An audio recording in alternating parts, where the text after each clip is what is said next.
சத்தியமேவ ஜெயதே. ஒரு சிஷ்யன் குருவை பார்த்து,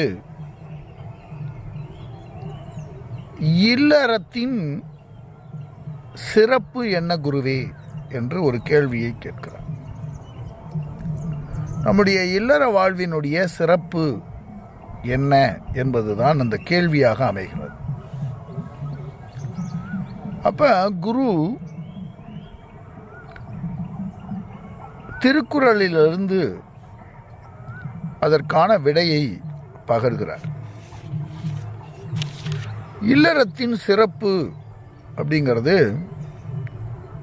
ஒரு கணவனோ மனைவியோ அல்லது இருவருமோ ஒரு இல்லற வாழ்வில் எவ்வளவு சிறப்பாக இல்லற தர்மத்தை கடைபிடித்து வாழ்கிறார்களோ அந்த அளவு அவர்களுக்கு காலம் துறவற வாழ்க்கையை சரிவர அமைத்து கொடுக்கும்.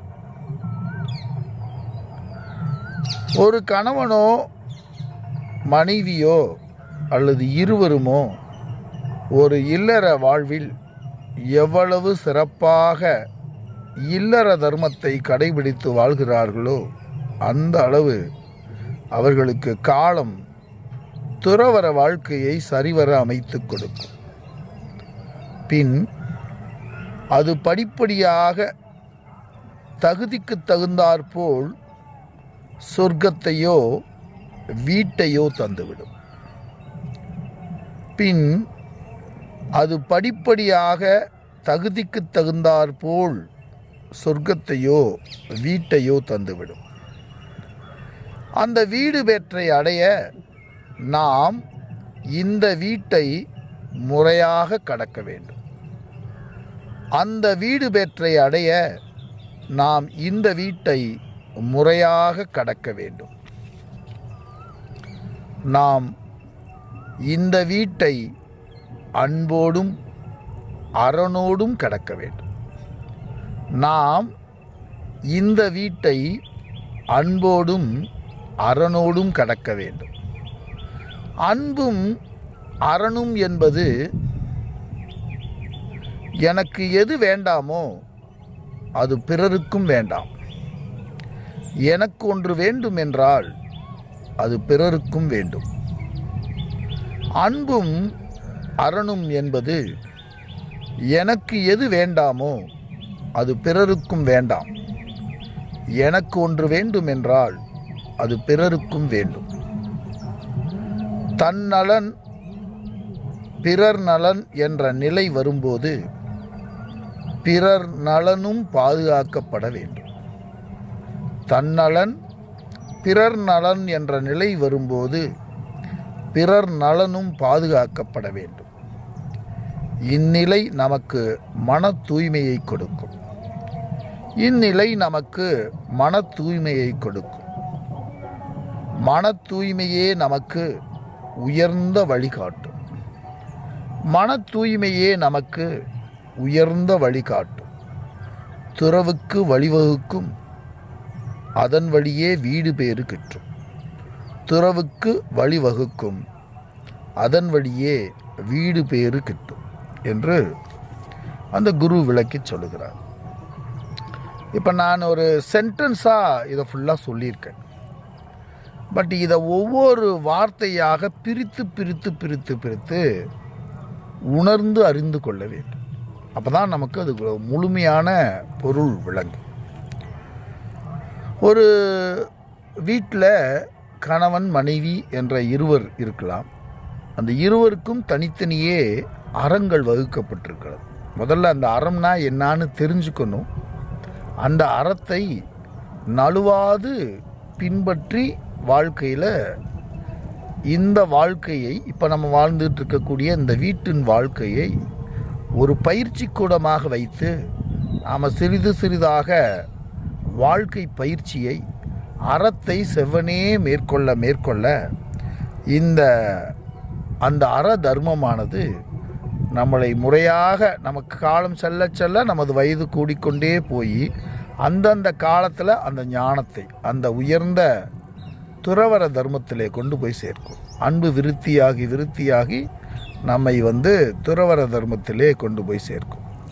அந்த துறவர வாழ்க்கையை நாம் எந்த அளவுக்கு சிறப்பாக அந்தந்த தர்மத்தை அறிந்து ஆணும் பெண்ணும் அவரவர்கள் கடைபிடிப்பதற்கு தகுந்தது மாதிரி ஒரு தகுதி உருவாகி அது நமக்கு இறுதியில் நம்ம புண்ணிய பலன்கள் ஜாஸ்தியாக இருக்கின்ற பட்சத்தில் அது நமக்கு சொர்க்கத்தையும், இல்லை ஞானம் கைகூடி விட்டால் அது நமக்கு வீட்டையும் தந்துவிடும். அப்போ இந்த பயிற்சி நமக்கு முறையாக நடைபெற வேண்டும் என்றால் நமது தினசரி வாழ்க்கையை நாம் சரிவர நாம் நடந்து சென்று அந்த பேற்றை அடைய வேண்டும். அப்போ அது நம்ம எப்படி இந்த இல்லறத்தில் வாழ்கிறது அப்படின்னா, வள்ளுவர் அதற்கு அன்பும் அறனும் இந்த இல்லறத்தில் ஒரு மூலமாக கொண்டு வாழ வேண்டும். அப்போ அன்பு என்பதனை நாம் எவ்வாறு புரிந்து கொள்ள வேண்டும், அறம் என்பதனை நாம் எவ்வாறு புரிந்து கொள்ள வேண்டும் என்றால், விதித்தன செய்தலும் விளக்கின ஒழித்தலும். ஒரு இல்லறத்தானுக்கென்று 2 வகையான தர்மங்கள் இருக்கிறது. ஒரு சாமானிய தர்மம், விசேஷ தர்மம். அந்த தர்மத்தை நழுவாமல், அதாவது சாமானியமாக நம்ம சாமானிய தர்மங்கள் எல்லாமே நமக்கு திருக்குறளிலே சொல்லப்பட்டிருக்கிறது. நடுவு நிலைமை, அது மாதிரி பொய் சொல்லாமல் இருக்கிறது, பிறன் பொருளை கவராமல் இருக்கிறது, பிறனில் விழையாமல் இருப்பது, இது மாதிரியான பல்வேறுபட்ட ஒழுக்க நெறிமுறைகள் அதில் சொல்லப்பட்டிருக்கிறது. ஸோ அதன்படி வாழணும். எது செய்யக்கூடாதோ அதெல்லாம் தவிர்த்து வாழ்வது அறனுடன் கூடிய வாழ்க்கை. அன்பு என்பது நம்ம இந்த இதில் சொன்னது மாதிரி நமக்கு எது பிறர் செய்யணும்னு நினைக்கிறோமோ அதையே நாம் பிறருக்கும் செய்தல் வேண்டும். நமக்கு எது வேண்டும் என்று நாம் நினைக்கிறோமோ அதுவே பிறருக்கும் தேவைப்படும். எனவே அவர்களுக்கும் அது பகிர்ந்தளிக்கப்பட வேண்டும் என்ற நிலையிலே நமது அன்பு விருத்தியாகி அது அருள்நிலையாக உயர்ந்து அந்த அருள்நிலை நமக்கு முறையாக துறவு, மெய்யுணர்தல், ஞானம் என்ற படிநிலைகளிலே நம்மளை உயர்த்தும். அப்போ அந்த உயர்ந்த வீடு பேறு என்ற உயர்ந்த பதம் நமக்கு சிறப்பாக அமைய வேண்டும் என்றால், கிடைக்க வேண்டும் என்றால், இப்போ நம்ம வாழ்ந்துக்கிட்டு இருக்கக்கூடிய இந்த வீட்டிலேயே அந்த பயிற்சியை முறையாக செய்தாலே ஒழிய அந்த உயர்ந்த பதமாகிய வீடும் சொர்க்கமும் நமக்கு கிடைக்கப்பெற மாட்டார். இப்போ இகலோக சுகத்திற்காக ஆசைப்பட்டு நம்ம அன்பையும் அறத்தையும் நாம் இழந்து போனால் நமக்கு பின்னே நிலையாக கிடைக்கின்ற இந்த நிலையான சுகமான சொர்க்கமும் அல்லது வீடு பேரும் நமக்கு கிடைக்காமல் போய்விடும். எனவே இறைவன் நமக்கு இந்த பூமியிலே வாழ்ந்து பயிற்சியை மேற்கொள்வதற்காக ஒவ்வொருவருக்கும் ஒரு கணவன், மனைவி, குழந்தைகள், தாய், தந்தை, உறவுகள், அதுபோல அவரவர்கள் சூழ்ந்திருக்கின்ற சூழ்நிலைகள், இவற்றையெல்லாம் வரமாக தந்திருக்கிறான். இந்த வரத்தை நாம் வீணடித்து விடக்கூடாது.